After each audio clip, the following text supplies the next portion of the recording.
What if you could help others to find the power to heal themselves? Physically, emotionally, and spiritually. When I started teaching my classes, it was in 2002, and I was just doing the past life regressions and contacting the subconscious part. But then as the time went on and we found how powerful this was and what we could do with it, a lot of the students began saying, you know, advanced past life regression doesn't really tell what it's all about. This is so much more than that. We think you should change the name. So it was a few years ago we decided to change the name to Quantum Healing Hypnosis Technique. And this is the healing technique that we've now been teaching it, well, since 2002, that's 12 years. What if you could time travel with them? Visit mythical places or angelic realms, other worlds, other galaxies. Help others to speak to their higher selves. You can. Dolores has taught thousands of people from across the world how to use QHHT, and now you can learn her method by going directly to dolorescannon.com. And don't forget to mention the discount code MORETALKS.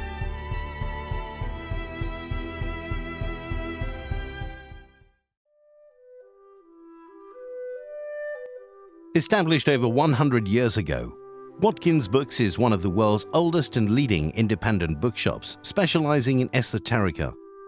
We have the widest selection of esoteric books in the UK, and our friendly and knowledgeable staff are here to assist you in a unique ambience of our shop. So come and visit us in the heart of London as we're open every day.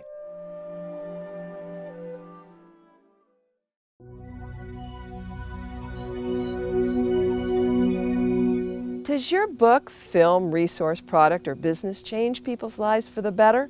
Hi, I'm Jackie Lappin, founder of Conscious Media Relations, a unique boutique PR firm that helps you connect with your mind, body, spirit, and conscious lifestyle audience in a big way.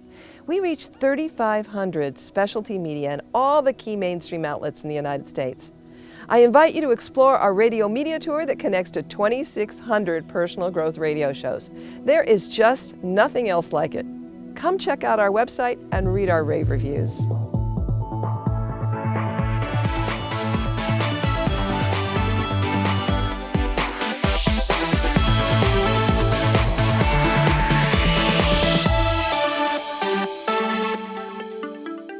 The comments and views expressed on The More Show are those of the people that make them and do not necessarily reflect the view of Kevin Moore, The More Show, or this radio station and its affiliate or sponsors.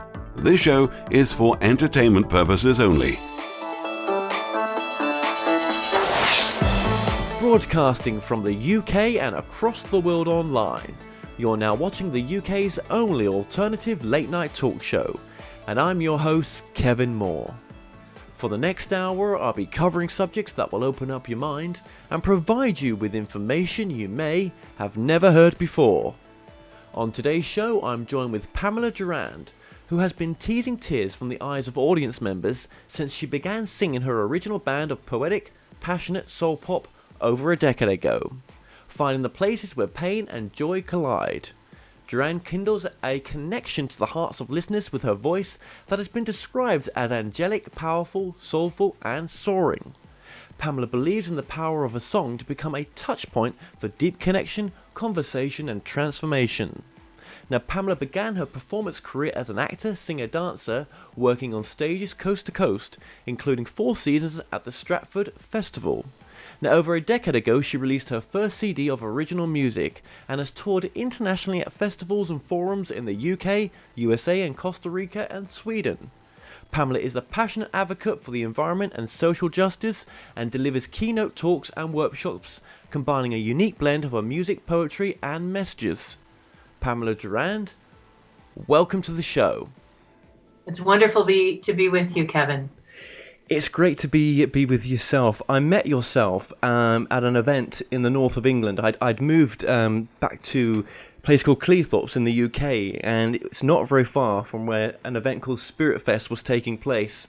Yes. And I came into this this room, quite a large room, and there you were playing this wonderful. I would call it spiritual music in a sense. It was different, and it was at that point when I left that day and checked out your website. I was like, yeah, I've definitely got to have this person on. So here you are. Yes. Yes. Through the magic of the virtual world and we meet. Yes. It's incredible. It's incredible, isn't it? Time and space. Oh yes, yes, yes. Now we're going to listen to a few of your tracks as well. Absolutely. But before we go into your music, let me just get a bit of background on yourself for the audience. Now, as far as I understand, you were an actress, and then you found your calling as a singer-songwriter. So just tell us about that phase in your life and how that transitioned over. Yes. Yes. Well, I think, I have been singing since I was a wee little girl. It was always my joy and my passion to sing and dance and act. And my first career was as a musical theater artist. And I have to be honest, my doggie just arrived, so this is just in real time here.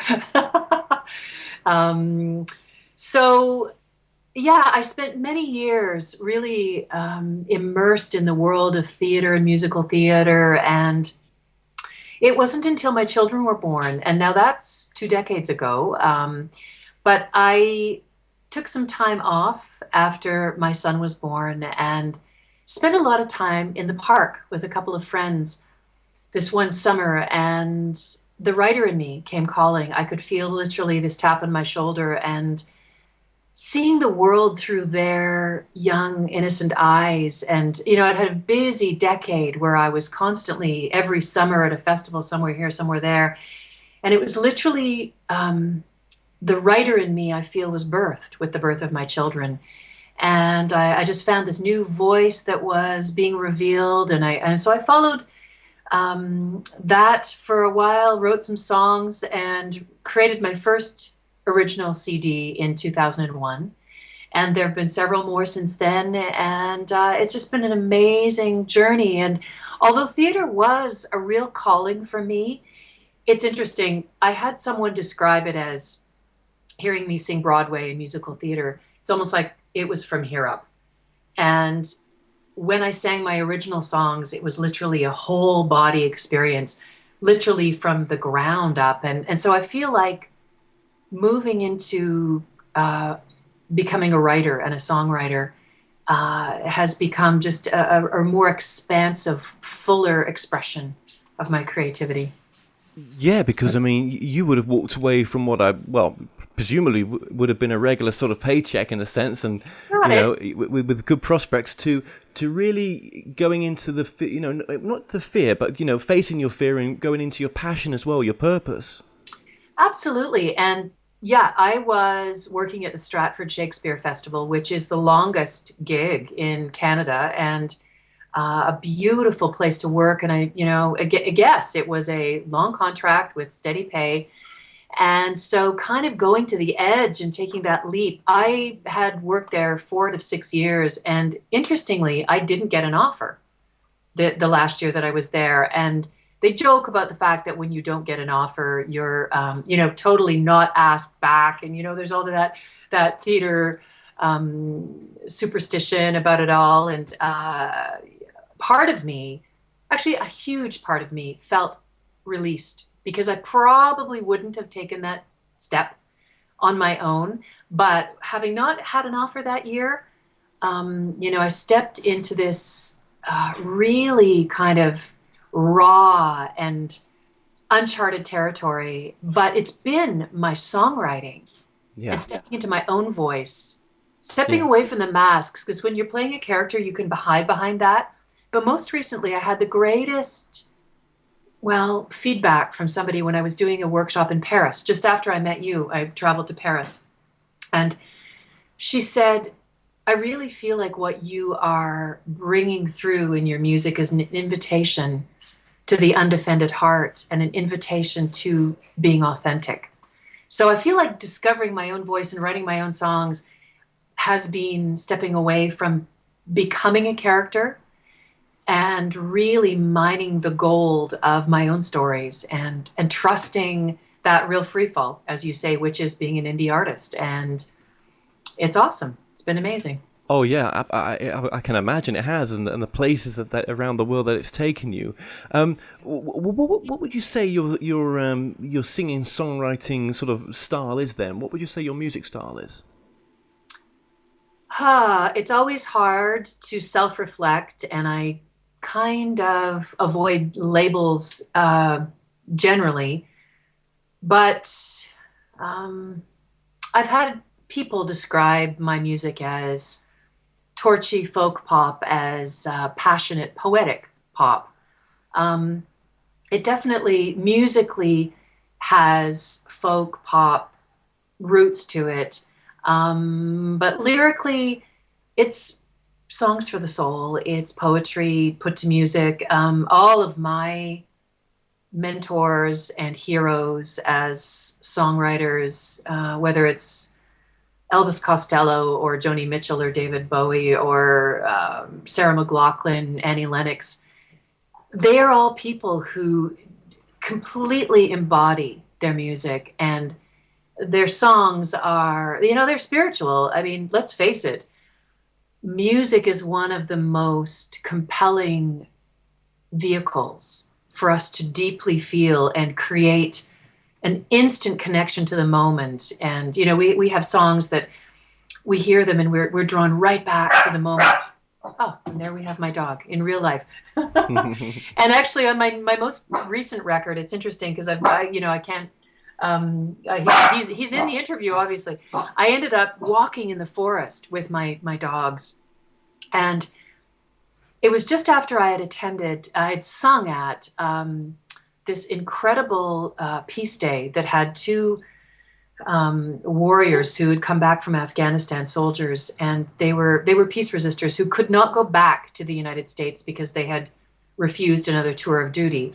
And so I was reflecting on this, walking in the forest with my dogs, and I thought about what a crazy world we live in, where we would, relegate these two war heroes to this imprisonment of being unable to return to their own land. And I just came into this place of stillness walking my dogs, and a song came. It was called Unadorned, and it's on my most recent record. So many of my songs are born of the deep tension of trying to reconcile the duality of being human, the light and the dark, the war and the peace, the pain and the sorrow. Yeah.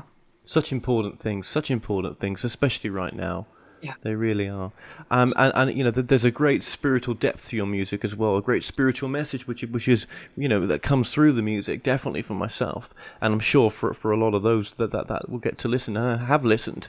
What would you say, could you sum up your main purpose that's you're bringing through your music? 3 words. Love is all. I'm a wordy girl, but if I can give you that answer in 3 words, I deliver it to you through a song that really came to me 10 years ago as a gift from the divine, at a very dark place for a dear friend of mine, and what she was traversing with the unexpected death of her twin sister and other events that were happening in the world. And this song came to me, and it wasn't like a lot of my usual songs. It wasn't pop or folk. It felt like a hymn. It felt holy. And it's called Love Is All. And I would say that I have had other people say to me, I feel like you're a messenger of love. And that when I experience your music, I receive the tone of love and harmony, which, in the highest ideal, that would be my vision, to bring that through. And the essence of the divine feminine, all things that is the feminine, that is beauty and compassion, patience and nurturance.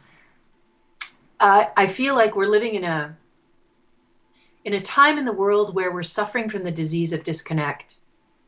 And if it could be my mission to connect people through my music and through my voice to a place within them where they can rest in the knowing that they are deeply divine beings, that they are love, that they are perfect, even in all the chaos and all the torment and troubles in the world, to come back to that place where they can absolutely know that they're love. Wow, that's so powerful. Yeah, what you're explaining is just so needed, and it's just so beautiful. Well, let's have a quick listen to "Love Is All." Holy wind, blow through me, cast away my suffering, sing your truth down to my bones, for love is all, love is all.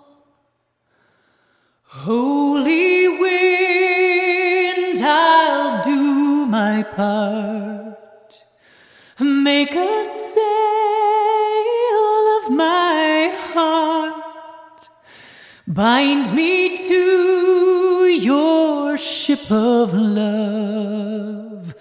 I hear you call, love is all.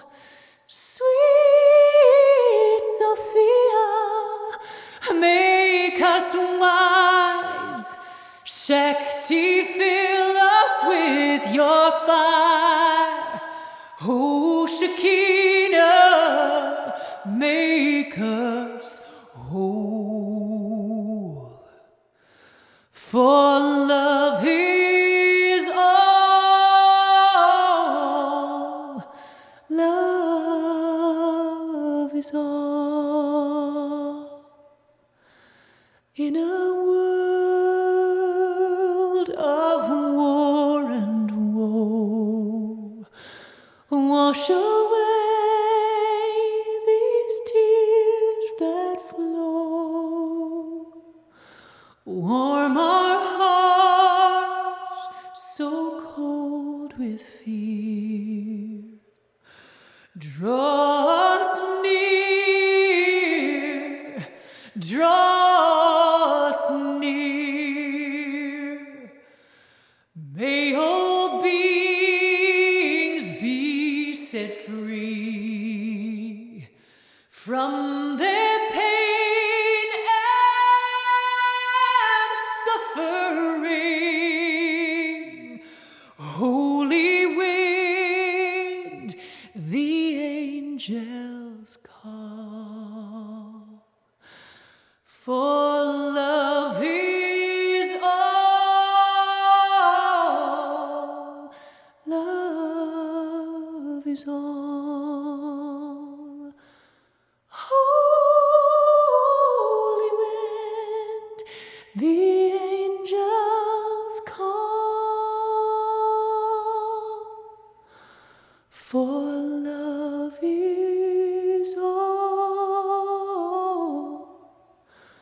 love is all. Okay, well, pretty amazing stuff. Do you feel that there's a lot of that you're putting a lot of the feminine energy back into your music as well? My answer to that would be I'm not putting the energy of the feminine into the music. It is flowing through me. The best way I can answer that is years ago, I did The Artist's Way, the program by Julia Cameron, and she basically encouraged a decluttering of the artist's environment physically, and then within ourselves. She said the best art is when we get out of our own way and literally just eavesdrop on our art. It's not an efforting or a striving or a willing. It is, it's becoming empty and allowing the music or the song or the poetry to come through me. So in the Native American tradition, they talk about the becoming the hollow bone. So I have to say that in the years since I left theater, you know, it has not been the easiest road, and many of the challenges, a lot of beautiful, amazing experiences, and a lot of opportunities to completely dismantle my ego when I've been on my knees and gone, I can't do this anymore. But I have found that when I've been in those places where I've been cracked wide open, I feel like I can't carry on. When I have stopped fully, and I'll say, you know, just had those expansive moments where I sit in the darkness and I just allow the Kali, which is the Hindu goddess, the force of the divine feminine, which is the destroyer, to come and take everything that isn't the truth of who I am. To me, that's when I have become more and more true to who I am. And so the divine feminine comes. Sometimes she's not pretty. Sometimes, a lot of times, she comes to absolutely remove anything that is not absolutely the truth of who we are. And so that's a long answer to say I open to receive. And a lot of times the songs can come quite quickly sometimes, like a download.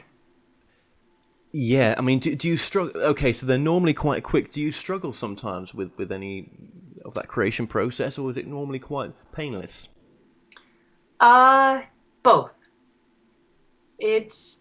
I'll answer it this way.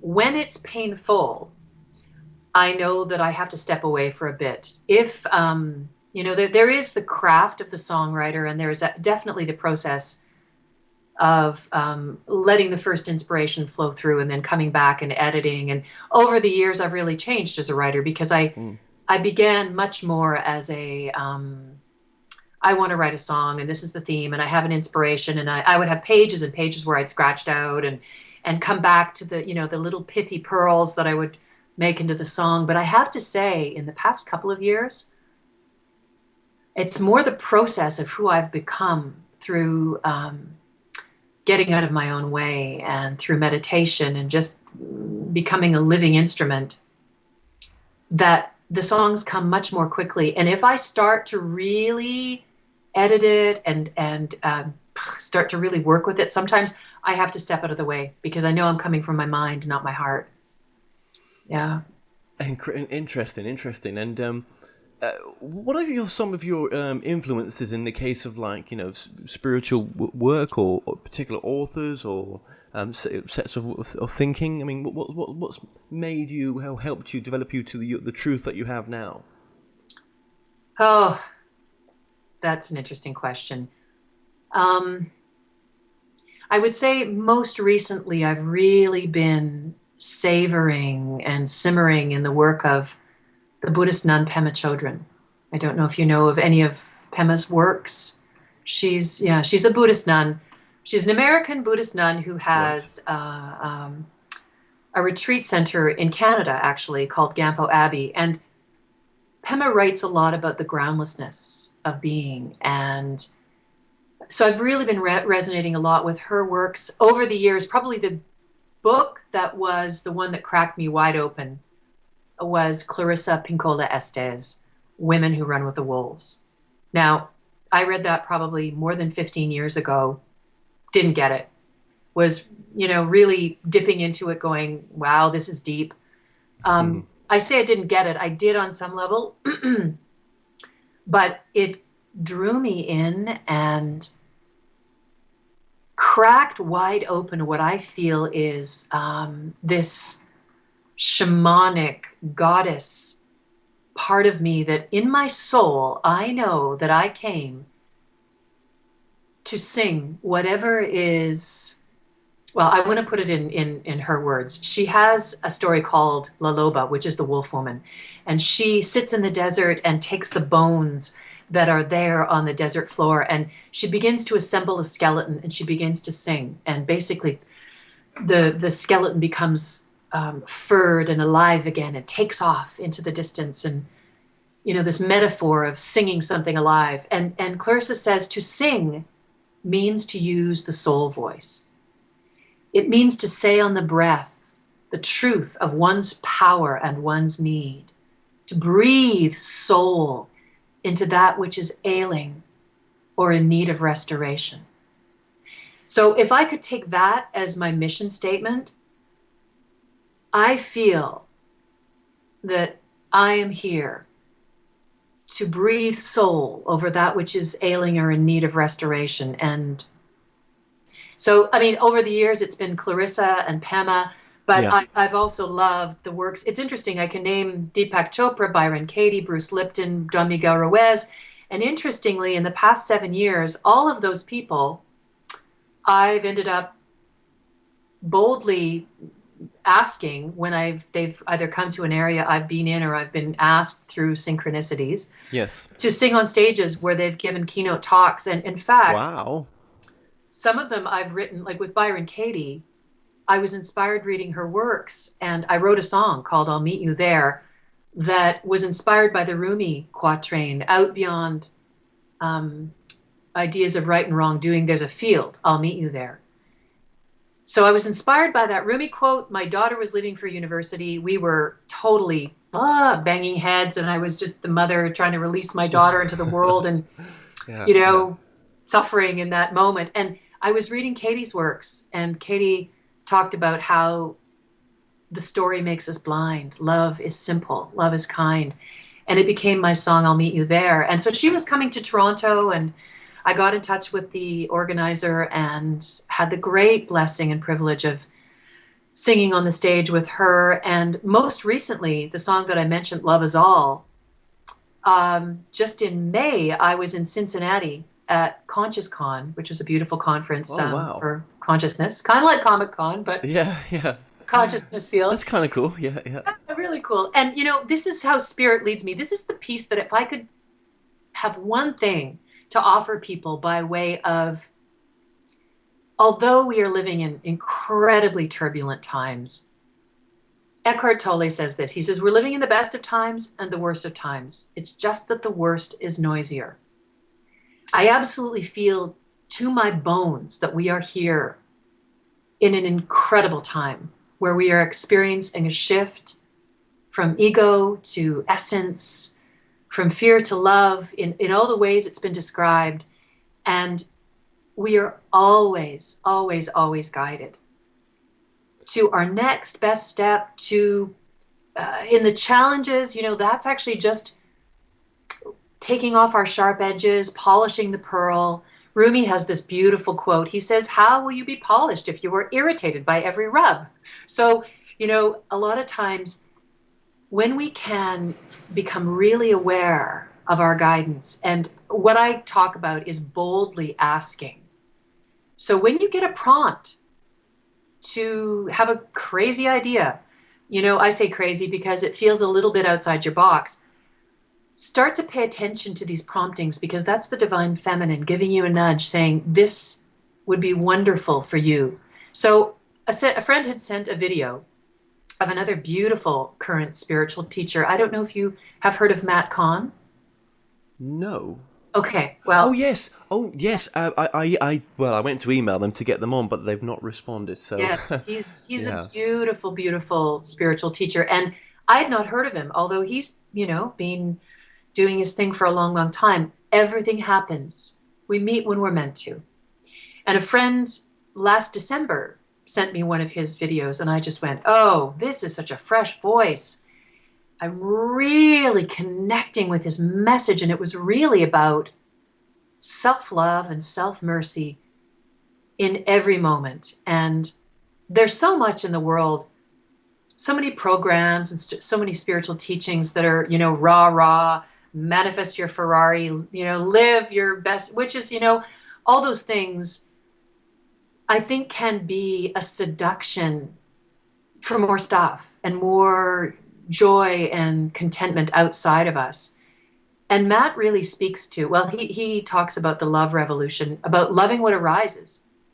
Just whatever's arising in this moment is absolutely here for your greatest evolution. So I got in touch with the organizer, and for this ConsciousCon, it was just before New Year's, and I asked if she had all of her presenters, performers, and she said, yeah, it's been booked for a few months, but I had sent her a link to Love Is All. And she said, but I'm being told by my guides, you need to be here. So it ended up that I opened for Matt Kahn and Julie Dittmar, and in May of this year. Wow. It's just an honor and a delight. I'd love to speak to them. Yeah, no, I really. They are, yeah, very interesting and very different in some respects. And I like different. It's good. Yeah, well, you know, in every era, in every moment, new voices are being revealed. I think it's the same truths coming through a different lens, and that's how it's meant to be. Yeah. I mean, sometimes that it is a completely different flavor in some respects with some people. Yes. But I interview a lot of people, Pam, and they've all got a different truth, and it seems to be that the truth that resonates with you is the one that's right for you, and we're able to change our truth when it is the right time for us to do such a thing, or when it feels right to change it, and. Yeah, I mean, what the bigger picture is, I don't know. Maybe when we cross over, there's still no ultimate truth. We're still looking for it then, perhaps. Maybe. And thank you for that, because words can fail us. And I said same truth, and I understand exactly what you're saying. I do feel sometimes that words can get in the way, and we perceive so differently that your truth is completely different from my truth, because I'm experiencing the world through different filters and different lenses. And so you're absolutely right. That's right. That's right. And but that's where compassion comes in. But I do love your truth, because I do love your music as well. So don't, and we have to appreciate everyone's truth as well. And I think that's important. As we've said, or I think we've said that your songs, they speak peace and justice as well. And one of the songs that I loved, I think I heard this song when you were performing, was "Emerging." Just tell us a bit about that song, and we'll play that as well. Okay. Yes, "Emerging." Funny you should ask. That song emerged, pardon the pun, when I was asked to sing at a forum in Philadelphia 3 or 4 years ago, right about now. And it was the Human Dialogue Forum, that is this beautiful yearly conference that has different keynote speakers all talking about our world right now, conversations on science and spirituality, and how are we doing as a species, and what can we do differently. So the year that I was asked, I actually have to say the magic of this, because there is a magic to this story. I had been singing that year at a women's event in Canada, and at the event there was a screen, and Neil Donald Walsh Skyped in and gave a beautiful talk. And of course I'd heard of Neil, and there was a woman, an elder, named Barbara Marks Hubbard. Well, I don't know if you've heard of her. Yes, I have. Yeah. Yes, she's a huge inspiration, and has been ever since I laid eyes on her on this screen. I saw her sparkling, alive, eyes and presence, and she is a pioneer of the conscious evolution movement. And I remember hearing her say, if you feel a burning in you, a fire in your belly, a desire to make a difference in the world, that you want to literally step forth, and you just feel this. And she says it's your vocational arousal. And everything that she said, I literally in my head thought, I have got to meet this woman. Now, I didn't say it out loud, but in my heart I said, I've got to meet this woman. Well, that was in June of that year. And 3 months later, a fellow who had been at that event, who was from Philadelphia, was speaking to the one person that I know who lives in Philadelphia, who was also on the board. It just so happened.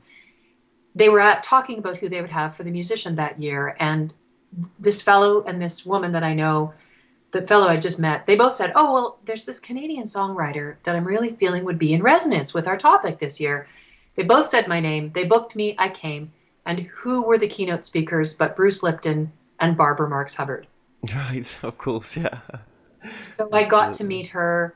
Wow. And when I sang again, Love Is All, I sang several songs. I sang a woman's anthem that I've got called Shine that Barbara really resonated with. But I came down the stairs. She embraced me and she said, oh, Love Is All, because it sings to Shakti, Shekinah, and Sophia. She said, this is an anthem for my work. And, I was just so moved in that moment because she has been a hero and a mentor to me. And I realized that, we're all just people.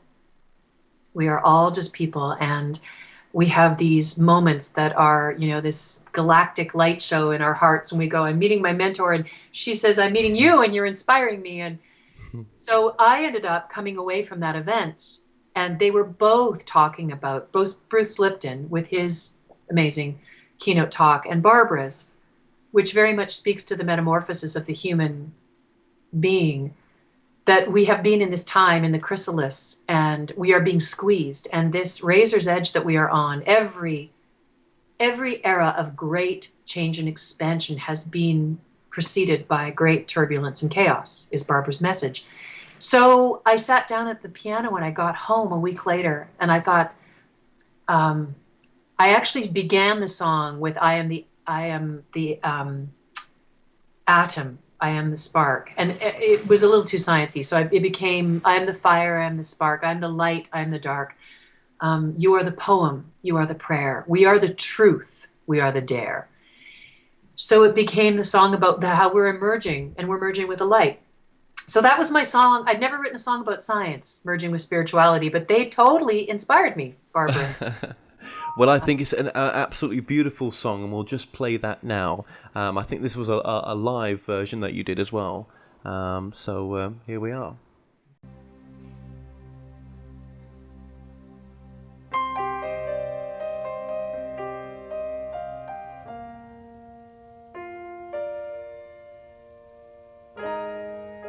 I am the spirit, I am the spark.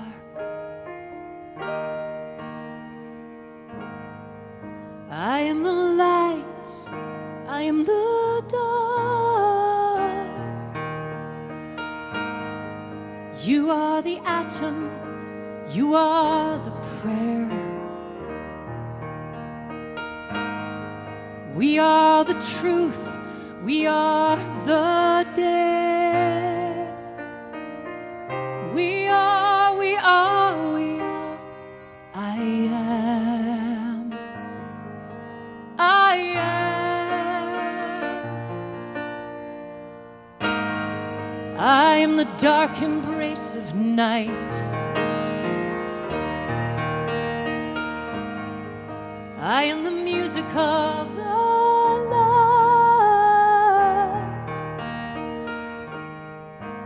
You are the space between the notes. We are the one, the all, the most. We are, we are, we are. I am. We are emerging. We are merging with the light. We are the light.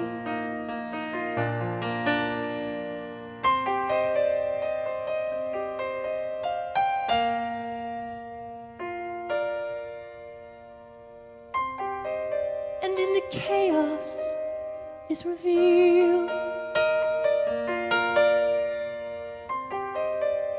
a beauty and perfection. We know we're moving in the right direction. Mercy and compassion, opening our hearts. We are all connected in this dance of light and dark. We are, we are, we are.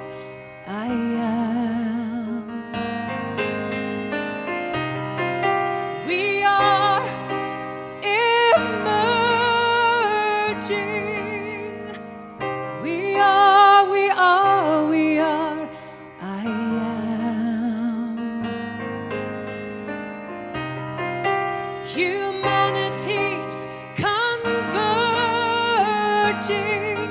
We are merging with the light. We are the light.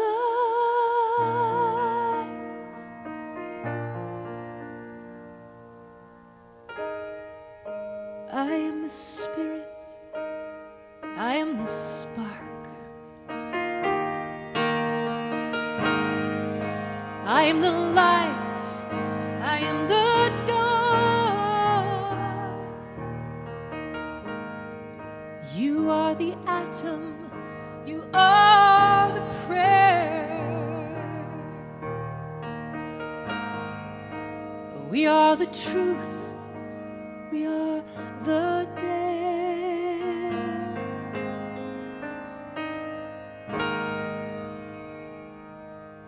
We are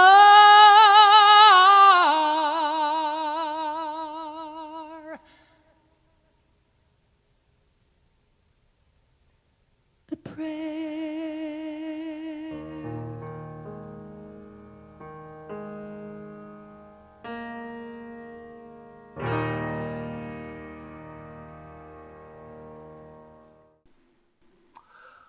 Absolutely gorgeous song. I do love that one. There's many on your on your album, and to get your albums as well. Are they all available through your website?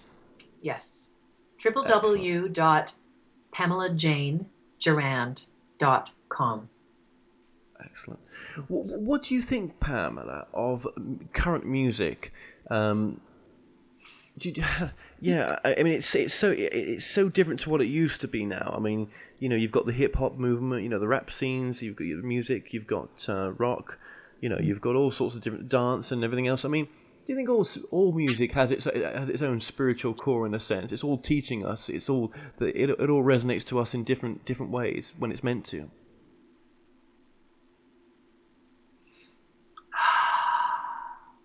I have to sit with that one a little bit. Because I'm wondering, do you mean the music that is commercially available? Commercially, yeah. Okay, because I was going to say, because I really feel like the music that we're hearing commercially and on the radio, a lot of it has been narrowed into this really thin bandwidth where it's danceable, it's catchy, it's very formulaic. I mean, I sound like an old fart, but I mean, I listen to what my kids play a lot of the time, and frankly, I find a lot of the lyrics are uninspired and banal, and a lot of times really soul destroying, and they speak and sing to the lowest vibration, sex and violence. And I mean, these are all human desires and appetites, but really the era of the great music, whereas the jazz eras of the 30s and the 40s, where music was juicy and soulful and truly sensual and sexy and intelligent and clever and spoke to the human condition in a way that just made you want to get up and dance. Or the true rock and roll era, that there was just a real fresh voice to that, and it was cutting edge and it was revelatory, and and then there was the 60s and 70s where the songwriters were the poets and the prophets of the time. That's all awesome music when I think of, as I say, Bob Dylan or Joni Mitchell, or later on Bono or Annie Lennox or Peter Gabriel. Peter Gabriel is one of my favorite artists of all time. Yeah. Now, that man, when I saw him in concert a couple of years ago, and it was a multi-dimensional experience. I was so inspired that when I got in the car, I had written 2 songs in the next 2 days. Wow. It opened something inside of me. Yeah, the song, The Pearly Gates of Song, on my most recent record. Well, then, I mean, music that's out there now, then, commercial music, compared to the music that you do as well. I struggle personally to see the healing side of it, because I think with your music, I can see there's a healing process that can take place there as well with your music. and I suppose that's where you've gone as well. With the workshops that you do, and the music that you do as well. There's a healing process there at its core, isn't there, compared to other commercially available music in a sense? Yes.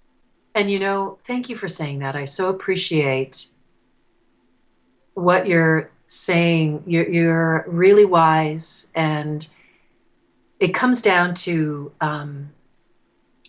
I want to say image and essence, or ego, which is really the mind, or our deeply feeling connected nature, which is really heart and body. And I really feel like the music of our time right now is very connected to image, which is, I have to say, when I was, That's true, I came to this later songwriting. I was taking courses with the Songwriters Association of Canada and was at a panel when I was 35. There was a lovely British guy, actually, who sat beside me, who had submitted a song that was very Beatles kind of flavored, very catchy, had a great hook, great lyric. And the woman in the panel from one of the record companies, he must have been 30. And she said, "Oh, well, you're a bit old for a career in pop music." And I remember sitting there beside him going, "Oh my God, I should just give up now." And feeling, because by industry standards, yes, you got to be 20. By the time you're 25, you're a fizzy can of Coke and you're losing your pop, you're losing your fizz. And so sad, isn't it? So the music industry is geared towards that image. And by way of kind of a spiritual through line, image is very much to do with appearance and youth, and it's fleeting, and it can get you all sort of, worked up about all of those egoic things that it does. But on the other hand, I'm thinking about, the contrast of that being essence, which is very soulful, which is infinite. It's not related to a package, to the externals that fade. So I think that kind of essence music is the kind that I described in all the different eras. And that ultimately, why is it healing? It's healing because we see ourselves in that song. It's healing because it sings to a place of joy or heartbreak that we've had, that we as human beings sometimes have just moments where we are so done and life just does not add up, and we're just in this irreconcilable place of grief or torment or whatever it is. And there's a song that says, you know what? It takes you in its arms and it says, "I've felt that too." And it sings to your broken pieces until somehow in the compassion and the knowing of that, it makes you feel okay again, right?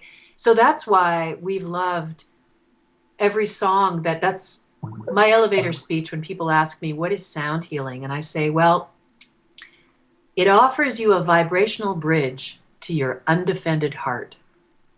Because ultimately, we become defended with our betrayals and our heartbreaks, and we are layered, and we have masks on, and our heart is defended and it's closed. And that would be my other mission, would be to help people open their heart again to life, to the heartbreak, to the times when you're down on your knees, to the times when you're absolutely rejoicing and saying, life rocks, life sucks, everything in between. But to keep your heart open is the greatest courageous act we can do. But when we keep our heart open, that's when life brings us the greatest gifts and surprises.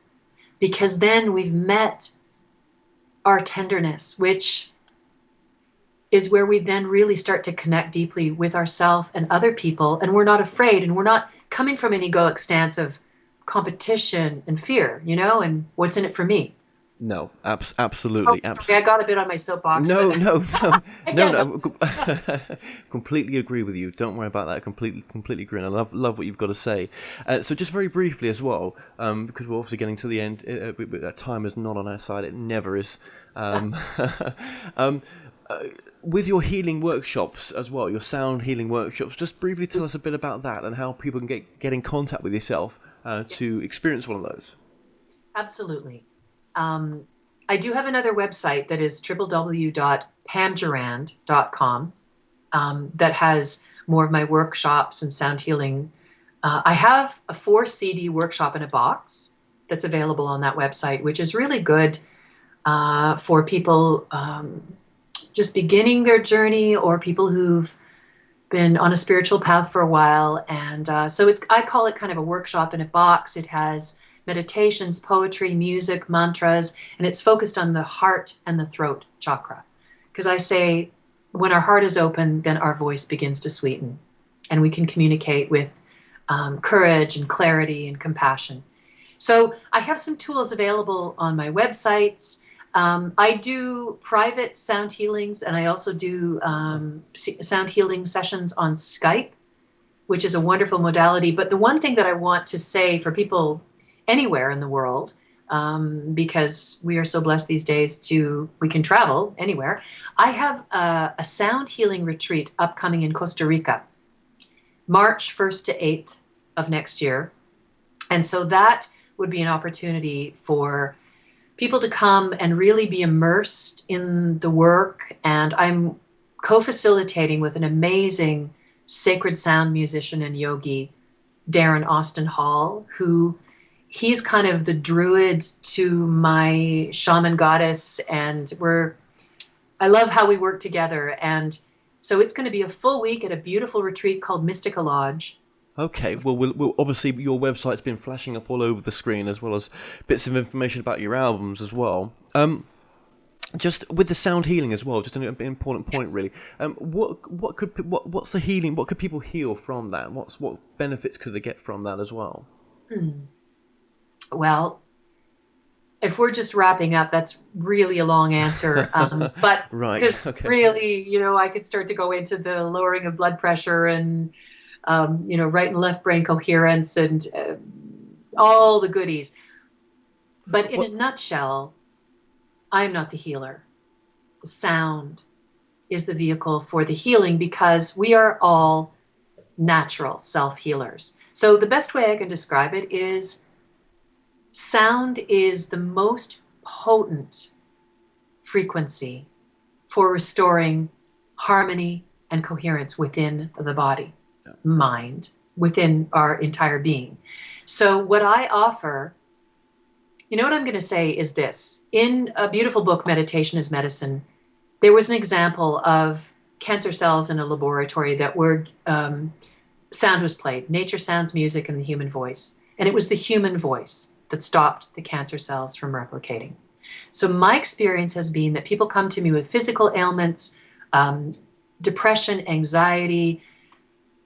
Basically, the sound that is offered with the intention of love has the deepest ability to bring the frequency that person needs in that moment to create harmony and wellness and wholeness. And a feeling of peace and well-being that is indescribable. It's the 7th dimension as far as harmonics go, but that's a whole other conversation.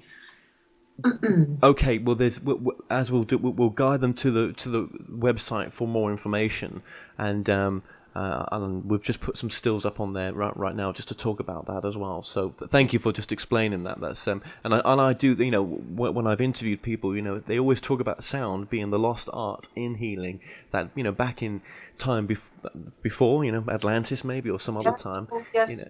Yep, sound was a major part of healing. So it's very interesting what you're doing there. It's like lost knowledge coming forward. I love it. Well, it was ancient. Hippocrates and Pythagoras used it. They used to take people into temples and they would cure people of the humors of the mind. It is a lost art, but we use it in science with ultrasound to break down gallstones and cancer cells in a scientific application. I really believe that when you use it's the human voice that is the deal breaker. And the energy of the Great Mother that I believe that has been gifted to me, as that is where it makes a difference, because it's literally love in frequency. Absolutely. And love heals all. Absolutely. Well, yeah, absolutely. Yeah. Well, then let me give you the floor then for the final message to the audience. How much time do I have? You've got enough. Do I have enough?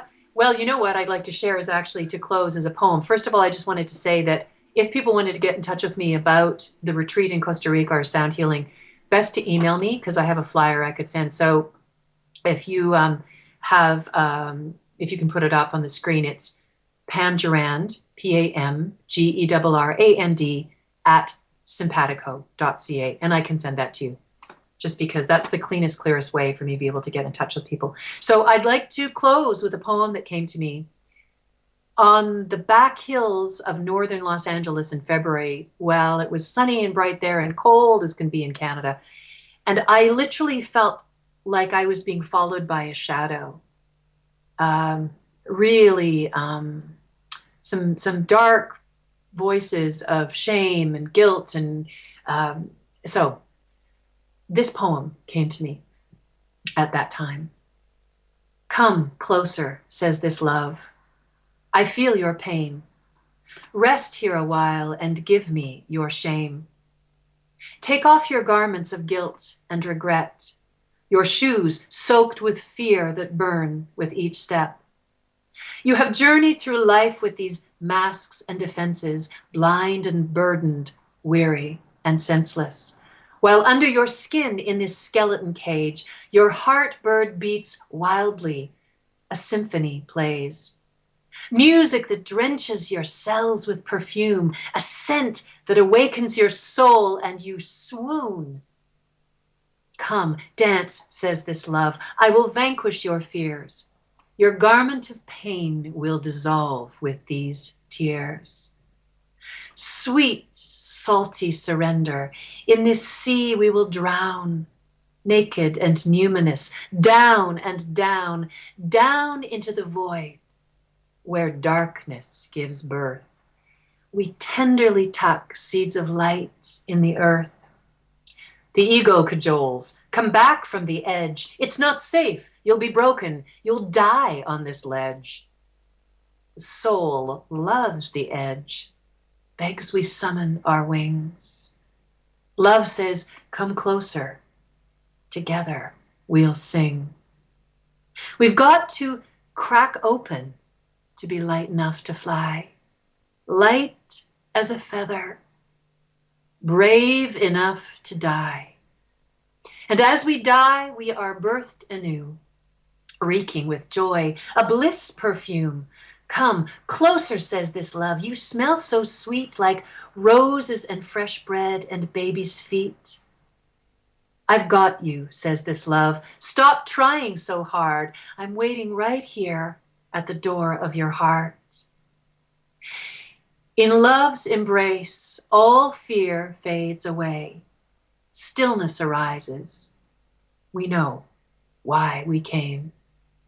To deliver our song, each note a love letter. Come closer, says this love.